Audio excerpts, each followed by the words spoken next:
তো কেমন আছেন সবাই? আবার চলে আসলাম আপনাদের মাঝে 2D1 এপিসোড 11 নিয়ে। তো গত এপিসোডে আমরা দেখেছিলাম যে আমাদের জিঙ্গাও সামনের কাছ থেকে দুইটা বই পায়। সেই বইতে জানতে পারে যে 3 ধরনের স্পিড থাকে, তাদের মধ্যে কোনটা সবচেয়ে শক্তিশালী। এর পাশাপাশি সে তার মংকে নিচে পাঠিয়েছিল যেন সে একটা প্রবেশদ্বার খুঁজে পায়। যদিও এটা খুব উপকার ছিল, কিন্তু বর্তমানে এটা মাইলেডি সিওকের উপর কাজ করেনি। মানে ওই যে বর্তমানে যে স্পিডটা রয়েছে না জিঙ্গার কাছে, ওই স্পিডের শক্তির কথা বলছে। ও শক্তি কম আর লেডি সিওকের শক্তি বেশি, তো এই জন্য এটা ছিল একটি বড় চিন্তার বিষয়। কারণ যদি এইবেল মঙ্ক লেডি সিওককে মারতে না পারে তাহলে সে গার্ড কিমকেও মারতে পারবে না। আর যদি গার্ড কিমকে মারতে না পারে তাহলে আমি একটা বড় বিপদের মধ্যে আছি। আমার মনে হচ্ছে তাদের মার্শাল আর্ট দক্ষতা অনেক বেশি, যার কারণে আমার ডেমন মঙ্ক তাদের কিছু করতে পারছে না। তাই আমার স্পিড অর্থাৎ আমার ডেমন মঙ্ককে আরও শক্তিশালী করতে হবে। এরপর সে যখন তার বই পরের পাতা উল্টায় তখন সেখানে লেখা ছিল যে সবুজ রঙের স্পিড খুব বিপজ্জনক।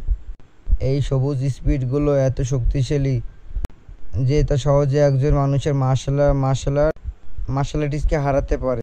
এটা পড়ে সে অবাক হয়ে যায় এবং তখনই সে সিঁড়ি দিয়ে নিচে নামতে শুরু করে।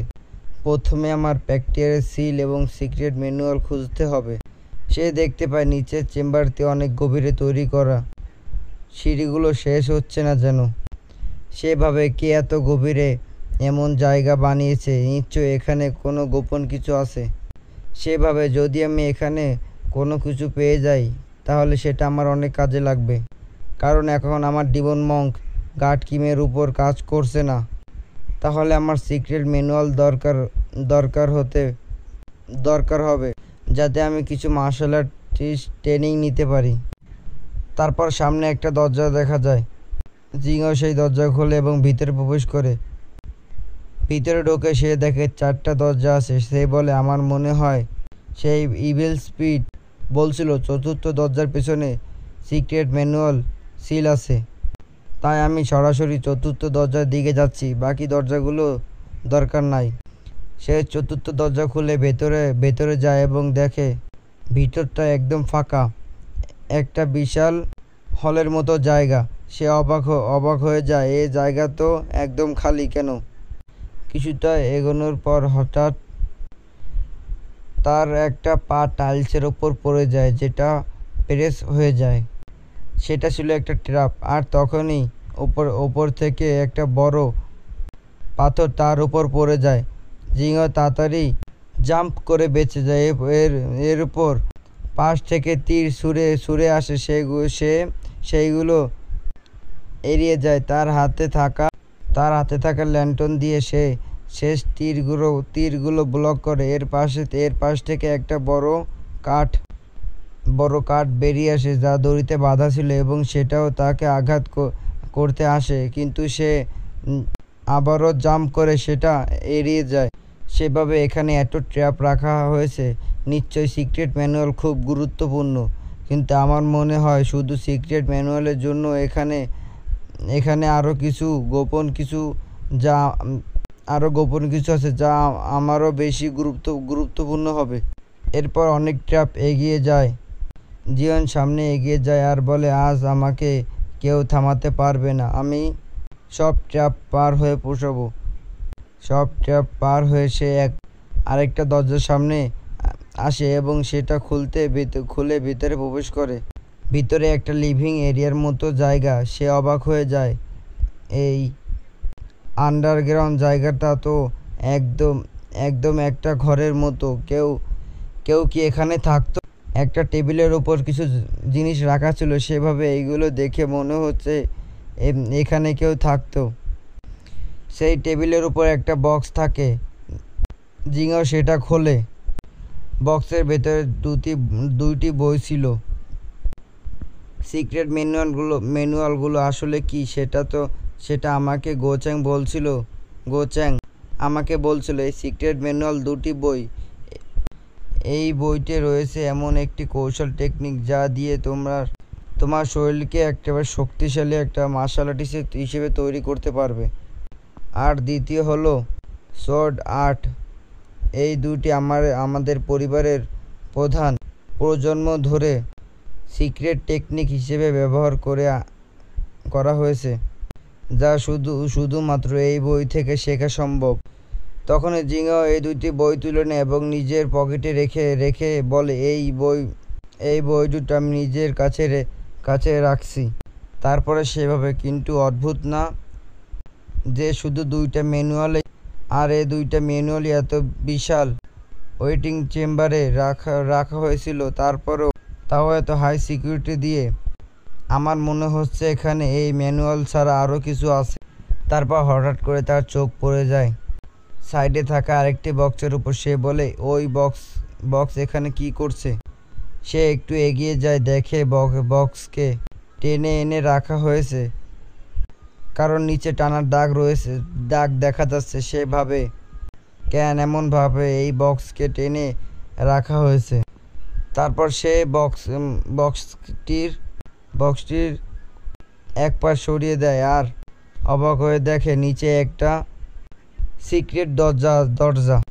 এই দরজায় তাবিজ তিলিস্মান লাগানো ছিল, যাতে সেটা সিল করে রাখা যায়। সে বলে, এখানে তো আরও একটা গোপন দরজা আছে, আমি ঠিক ভাবছিলাম। তারপর সে এক এক করে ওই তাবিজগুলো খুলে ফেলে এবং দরজাটি খুলে দেখা যায় সেখানে আরও একটা ছোট গর্ত। আর সেই গর্তের ভেতরে আরও একটি বক্স আছে। সেই বক্সের উপরে তাবিজ লাগানো ছিল এবং সেটা সিল করা ছিল। জিঙ্গা বলে, এখানে তো একটা ছোট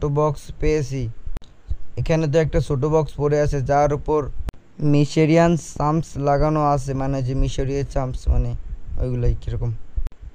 এর ভেতরে কি থাকতে পারে? আমার মনে হচ্ছে এই জিনিস এখানেই আসল গোপন বস্তু, কারণ এর ভেতর থেকে খুব বিপজ্জনক এক ধরনের শক্তি অনুভব করছি। সে এক এক করে ওই তাবিজগুলো খুলে ফেলে।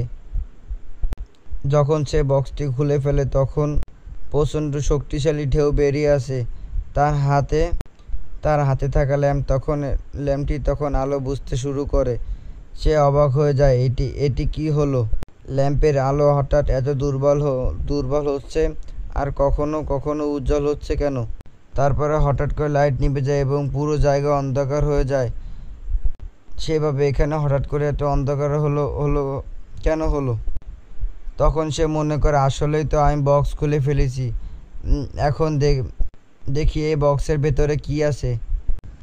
সে দেখে বক্সের ভেতরে একটি বই রাখা আছে। এই বইয়ের নিজের একটি আলাদাই ঝলক আছে। সে দেখে বইটির উপর একটি শিকল থাকে, যার সাহায্যে একে সিল করে রাখা হয়। এটা একটি বিশেষ ধরনের সিল, যার প্রতিটি দানার উপরে তাবিজ তিলিস্মান লেখা থাকে। কিন্তু সে বইটি যে কাভার থাকে, অর্থাৎ পিছনে কাভার, সেটা দেখে খুব অবাক হয়ে যায় এবং বলে, এই টেক্সচার এত অদ্ভুত, যেন এই বইয়ের কাভারটি কোনো মানুষের চামড়া দিয়ে তৈরি। তাহলে এর মানে এই বইটি খুব বিশেষ হতে চলেছে। এই বইটি আমার অনেক কাজে লাগবে। তারপরে দেখানো হয় বাইরের দৃশ্য। দ্বিতীয় প্রাসাদের দৃশ্য দেখানো হয়, যেখানে দ্বিতীয় ইয়াং মাস্টার, অর্থাৎ দ্বিতীয় তরুণ মাস্টার নিজের বাড়িতে উদযাপন করছে। সে অনেক দাসীদের নিয়ে এসেছে এবং সেখানে বড় উৎসব হচ্ছে। সে মদ পান করছিল এবং এমন সময় গার্ড কিমের সেখানে এসে পৌঁছায় এবং তার সাথে হাত মেলায়। এতে দ্বিতীয় ইয়াং মাস্টার খুব বেশি খুশি হয়ে যায় এবং ভাবে, খুব শীঘ্রই সে শহরের নতুন উত্তরাধিকারী হিসেবে নির্বাচন হতে চলেছে। খুব শীঘ্রই এখানে নতুন প্যাট্রিয়ার্চ হবে। সে সবার উদ্দেশ্যে বলে, সবাই আনন্দ করো, আমি খুব তাড়াতাড়ি তোমাদের মেইন্ডার মাস্টার হতে চলেছি। তো এভাবে আমাদের 11 নম্বর এপিসোড শেষ হয়।